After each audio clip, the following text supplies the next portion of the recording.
নমস্কার বন্ধুরা, স্বাগতম আপনাদের প্রিয় গ্রামার বন্ধু চ্যানেলে। আগের ক্লাসে আমরা শিখেছিলাম ডেফিনিট আর্টিকেল কি, ডেফিনিট আর্টিকেল, ইনডেফিনিট আর্টিকেল সম্পর্কে বিস্তারিত জেনেছিলাম। আজকের ক্লাসে আমরা জানব এর ব্যবহার, কেন বসে, কখন বসে, তার সম্বন্ধে বিস্তারিত আলোচনা করব। তো চলো তাহলে ভিডিওটা শুরু করি। তার আগে তোমরা অবশ্যই একটা খাতা পেন নিয়ে বসবে।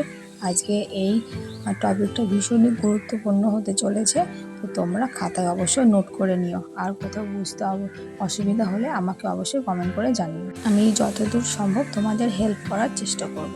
তো চলো লেটস স্টার্ট। আর অবশ্যই চ্যানেলটিকে সাবস্ক্রাইব করে পাশে থাকা বেল আইকনটি প্রেস করতে ভুলো না যেন। এরকম নিত্য নতুন ভিডিও পেতে অবশ্যই সাবস্ক্রাইব করে পাশে থাকো। সাধারণত শব্দের শুরুতে কনসোন্যান্ট কোনগুলো B C D F G E J K L এগুলো যদি থাকে তাহলে তার আগে এ বসে। যেমন এ পেন, এখানে কি আছে শব্দটা কি দিয়ে শুরু হচ্ছে পি দিয়ে, ওই জন্য এর আগে কি বসছে এ। তারপরে আছে এ বল, বিটা কি, বিটা হচ্ছে কনসোন্যান্ট, তার আগে কি বসছে এ। আমার এখানে ক্যাট আছে সি এ টি, ক্যাট শব্দের শুরুতে সি আছে বা কনসোন্যান্ট আছে বলে আগে এ বসছে। আর এখানে ডগ, ডগটা কি দিয়ে শুরু, ডি দিয়ে শুরু, ডি হচ্ছে কনসোন্যান্ট, কনসোন্যান্ট এ দিয়ে শুরু। 2 নম্বর পয়েন্টটা কি, কোনো 2 নম্বর পয়েন্টে যে কোনো ওয়ার্ড এর শুরুতে কনসোন্যান্ট এইচ থাকলে এবং উচ্চারণ যদি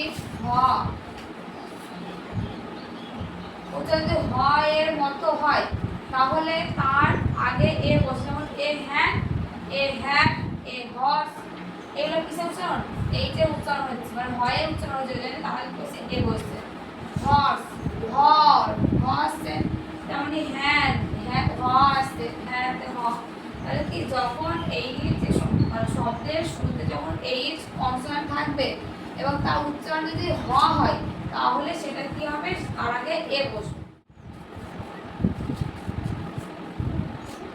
কোনো শব্দের শুরুতে ভাওয়েল ও থাকলেও যদি তার উচ্চারণ ওয়া হয়, যেমন ওয়ান, ওয়ান আই, ওয়ান্স, এগুলো যদি হয় তার আগে কি বসবে এ বসবে। এই এটা বসবে, এ আর্টিকেল। যেমন এটা ওয়ান, ও উচ্চারণটা কেমন হচ্ছে ওয়া, ওয়া উচ্চারণ হচ্ছে ওয়া, ওই জন্য এর আগে কি বসবে এ বসবে। যেমন ওয়ান আই, ওয়া, ওয়া, ওয়ান আই, তার আগে কি বসবে এ আর্টিকেল বসবে। 4 নম্বরে কি হচ্ছে, কোনো শব্দের শুরুতে ভাওয়েল ইউ এর উচ্চারণ যদি ইউ হয় মানে ইউ মতো হয় তাহলে তার আগে এ বসে। কোন শব্দের শুরুতে ভাওয়েল ইউ এর উচ্চারণ যদি ইউ এর মতো হয় তখন তার আগে এ বসে। যেমন এ ইউ স্কুল, এ ইউনিভার্সিটি, এখানে ইউটা কি উচ্চারণ হচ্ছে ইউ, ইউ উচ্চারণ। আজকের ক্লাসে আমরা শিখলাম এর ব্যবহার এবং কিছু গুরুত্বপূর্ণ উদাহরণ। আশা করি তোমাদের আজকের ক্লাসটা খুব ভালো লেগেছে এবং তোমরা খুব সহজে বুঝতে পেরেছো। আর যদি ভিডিওটি ভালো লাগে থাকে তাহলে অবশ্যই লাইক, কমেন্ট, শেয়ার করে দিও আর সাবস্ক্রাইব করে চ্যানেলটি পাশে থেকো। টাটা।